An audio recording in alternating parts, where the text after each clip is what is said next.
Ó, lembrando os plantonistas que nesse mês vamos lançar aí o nosso curso de Instagram. Ó, quem comprou lá atrás na promoção de Natal a comunidade secreta do Plantão Brasil e pegou o curso de Instagram já tem acesso ao módulo 1. Mas aí nas próximas semanas vamos lançar o curso completo para todos os plantonistas, todos e todas que queiram ser aí especialistas em Instagram. Vamos para cima aí da extrema direita e também já começamos o segundo mês aí do nosso campeonato de cortes do Plantão Brasil. Quem quiser aí as informações sobre o campeonato de cortes, que paga inclusive o prêmio em dinheiro, tá aí no terceiro link da descrição. Agora, vamos falar sobre o desespero de Bolsonaro. Sofreu aí sua pior traição, aquela que ele não imaginava. Quando, na semana passada, surgiram listas aí, quem são os 140 deputados da base do governo Lula, de partidos da base do governo Lula, que assinaram a PEC da anistia. Eu fui lá, vi lá o nome de todos esses deputados, alguns como Osmar Terra, o cara é bolsominion raiz aí, ajudou o Bolsonaro no genocídio na pandemia e tudo mais.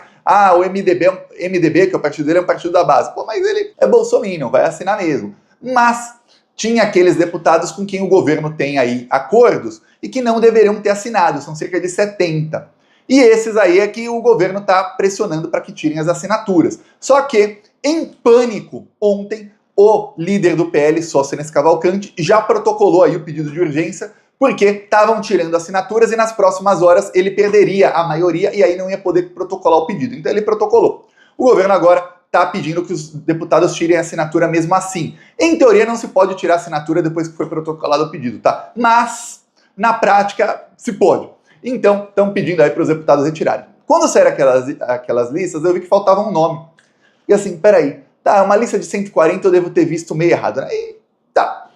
Aí a segunda vez que eu vi a lista, eu falei, não, vou ver por estado, né? Aí eu coloquei lá no meu computador, Ctrl+F, que é para você buscar alguma coisa na página, e coloquei ali AL, de Alagoas, né? Coloquei traço AL, aí apareceu todos os deputados que eram tracinho, aparece sempre o partido, né? Vamos supor, PL, tracinho, Alagoas. Aí aparecem todos de Alagoas. Ficou faltando um nome, Arthur Lira. O Arthur Lira não assinou. Aí alguns vão falar, Thiago, mas o Arthur Lira, ele é aliado do Lula. Pô, o Arthur Lira é aliado do Lula? Não é não. O Arthur Lira é aquele cara que ele estava usando a camisa de Bolsonaro em 2022. Nunca se esqueça disso aqui, tá? Esse é o Arthur Lira aqui na véspera do segundo turno da eleição. O Arthur Lira, você não tenha dúvida nenhuma de que ele estava ali no plano de golpe do Bolsonaro. O plano de golpe do Bolsonaro envolvia o Congresso Nacional. E você vê que hoje, sem estarmos numa ditadura, sem correr em risco de tortura, sequestro, assassinato, morte deles e de seus familiares, mas a maioria dos deputados assinou o projeto de anistia. Você consegue imaginar, se o Bolsonaro desse certo o golpe dele, o que esses deputados fariam? Eles estariam 100% com o Bolsonaro, 100% fechados, com a máquina pública pagando propina para eles e tudo mais, ia legalizar ali a roubalheira no Brasil, iam matar toda a oposição, sequestrar, torturar, matar, etc, etc, e eles iam dar risada a esses deputados, mais de 260. O Arthur Lira, que estava ali naquela tentativa de golpe, no caso da anistia ele não está não. Ficou 2 anos enrolando o Bolsonaro, e veja que para cima do Arthur Lira não tinha a pressão que tem para cima do Hugo Mota, porque o Arthur Lira, em reuniões a portas fechadas, ele descia o verbo, ele gritava, ele xingava, ele levantava, ele batia na mesa, ninguém pressiona o senhor Arthur Lira não. Então os bolsonaristas tinham até medo de ficar pressionando muito ele. O Hugo Mota, ele já é mais manso, tudo mais, ele é firme aí nas suas posições, mas ele é bem mais manso, e por isso fazem nele uma pressão que não se fazia no Arthur Lira. Só que o Arthur Lira não assinou. E aí sai notícia no Globo mostrando o seguinte, na Globo, né, saiu no Globo e no G1, 2 veículos diferentes aí, 2 jornalistas diferentes, dizendo o seguinte, o Arthur Lira garantiu aí a ministros do Supremo Tribunal Federal que ele não vai entrar em nenhum tipo de pauta que seja anti-STF. Os bolsonaristas que não contem com ele e o STF pode ficar tranquilo que o Arthur Lira não vai pautar nada na Comissão de Constituição e Justiça. Para quem não sabe, todas as leis que passam no Brasil, quando não tem o pedido de urgência, essas leis têm que passar pelas comissões. Então, se é uma lei que envolve esporte, primeiro passa pela Comissão do Esporte. Se é aprovada lá, aí vai para a Comissão de Constituição e Justiça para ver se é constitucional. Se é aprovada lá, aí pode ir a plenário. Então, uma lei aí sobre segurança pública, a mesma coisa. Se é um projeto de lei muito importante, aí tem uma comissão temática. O que é uma comissão temática, Thiago? É uma comissão só para aquele projeto de lei. No caso, o Arthur Lira usou isso para enrolar o bolsonarismo, dizendo que ia criar a comissão de anistia. Aí foi criada, aí depois ele descriou, aí criou de novo, aí ele falou que não sabia se ia ter comissão ou não, aí ele mandou para a comissão de Constituição e Justiça, aí os bolsonaristas queriam aprovar lá, aí ele tirou, aí ele ficou 2 anos nessa aí. 2 anos não, porque os bolsonaristas começaram a pressionar mesmo por isso em 2024, que foi quando eles viram ali que o Procurador-Geral da República estava bem lerdo, não ia prender ninguém tão cedo, e aí eles se sentiram empoderados. Se tivessem sido presos antes, não teria nem se discutido a anistia, tá? Mas o STF, a gente sabe, para prender petistas sem prova, ó, eram o The Flash, eram rápidos, parecia Ayrton Senna na Fórmula 1.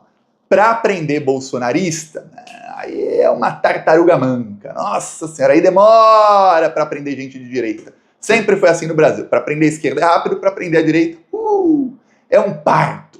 Os bolsonaristas se sentiram empoderados, começaram a fazer isso. Aí o Arthur Lira saiu da presidência da Câmara, mas ele ficou na Comissão de Constituição e Justiça.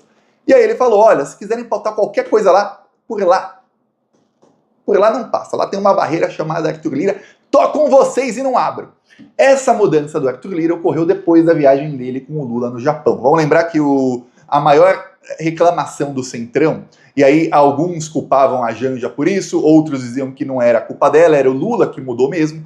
A maior reclamação dos deputados era que, nos 2 primeiros mandatos, o Lula se reunia muito com os deputados. Todo domingo é dia de folga, o Lula, ele trabalhava fazendo articulação. Então, ele fazia um churrasco lá no Palácio da Alvorada, chamava deputados de diferentes partidos. Quando não chamava os líderes partidários, ele chamava deputados do segundo escalão. Então, ele tinha ali um relacionamento com quase todos os deputados. E um relacionamento bom, porque você cria um relacionamento numa mesa de debate, não é um relacionamento ali. Mas você cria um relacionamento comendo churrasco e tal, deputado ali bebendo sua cerveja e tal, já é um relacionamento mais próximo. E aí o Lula conseguia fazer articulação. E mesmo sem ter maioria no Congresso, ele conseguia aprovar tudo que ele queria. Nesse Lula 3, não tinha isso. Pelo contrário, quando um deputado queria falar com o Lula, era muito difícil. Só que começaram a culpar a Janja. Havia até um machismo ali culpando a Janja. O Lula já é assim desde antes ele casar com a Janja, desde muito antes ele casar com a Janja. Inclusive, pouco antes ali de ser sequestrado pelo Sérgio Moro em 2018, já alguns reclamavam, é muito difícil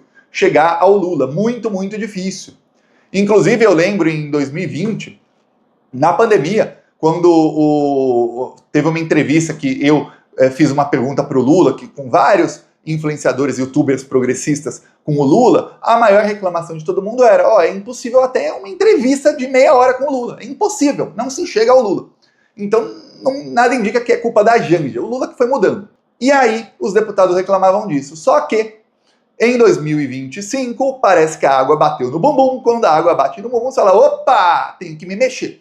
E aí o Lula começou a usar as viagens internacionais para chamar os parlamentares para irem com ele. Aí ele pode ficar dias e dias fazendo ali, ou criando relacionamento, fazendo articulação com esses parlamentares. É muito difícil hoje em dia, porque hoje os parlamentares, foi criado na época do golpe, com a Rede Globo aplaudindo, um monte de regalia para os parlamentares que hoje têm um poder infinitamente maior do que tinham quando o Lula foi presidente nos 2 primeiros governos. E aí, depois dessa articulação que o Lula fez, você pode ver que o Hugo Mota parou de defender a anistia.